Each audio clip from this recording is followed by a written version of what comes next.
Hey everyone, welcome to today's Monday Morning Minute. Today is Monday, October 19th, and here's what we've got in store.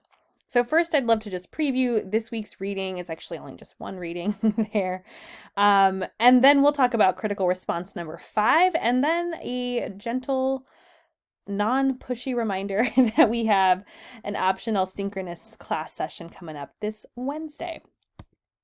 Okay, so remember that we're in this module right now thinking about culturally responsive classroom management.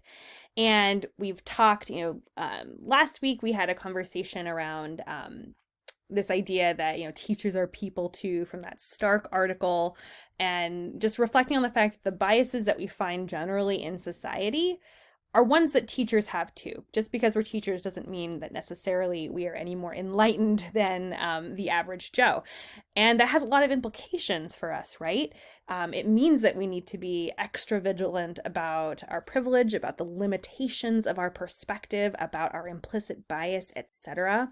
And so this week we're building on those ideas, and we're thinking about a major issue that relates directly to classroom management that teachers have a ton of control over.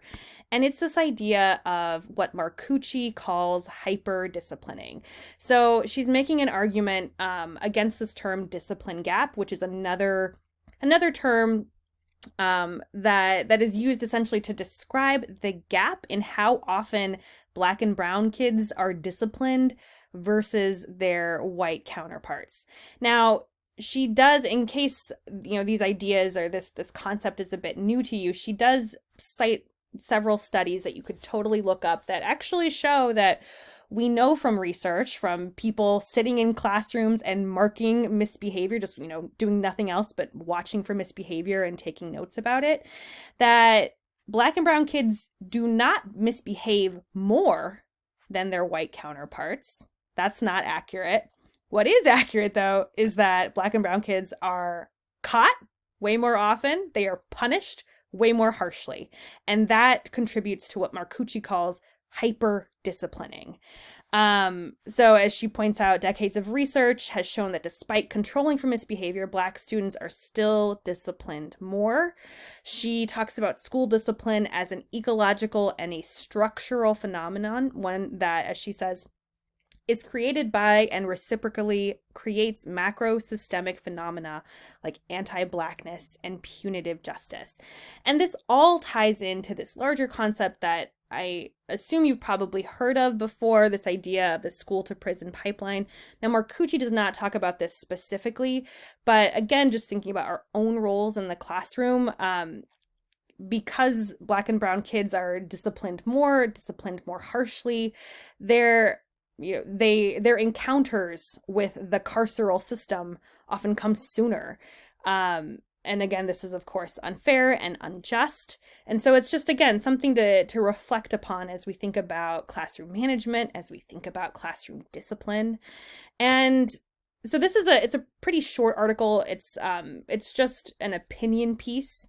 And I'm assigning it to us because I want us to start thinking about these issues. And I would really love to know your thoughts on these. So to that end, for critical response number 5, I just have 2 broad questions for us. First of all, I would love to know your thoughts or your reactions to the Marcucci piece. And again, with that piece, if the concepts that she's talking about are pretty new to you, I would totally suggest checking out those references that she cites that show, for instance, that we know through research that Black and brown kids do not misbehave more than their white counterparts. It's just that they're caught more often, they're punished more harshly, etc.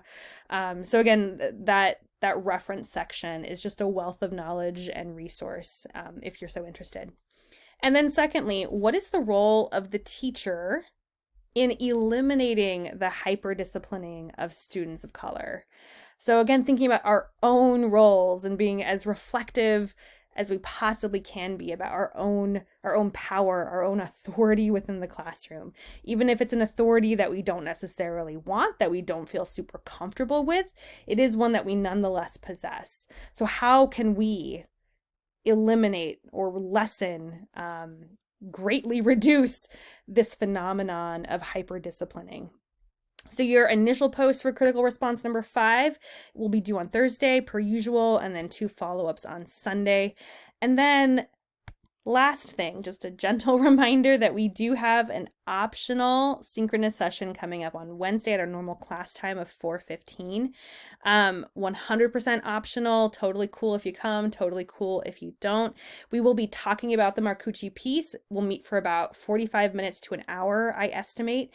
And we'll start with the questions that I just posed, but I'm super interested in your own questions, your own ideas, your own concerns, etc. And I'm just super excited to see where that conversation takes us. And then finally, just remember that if you are able to attend that synchronous Zoom session this Wednesday, you do not have to complete critical response number 5.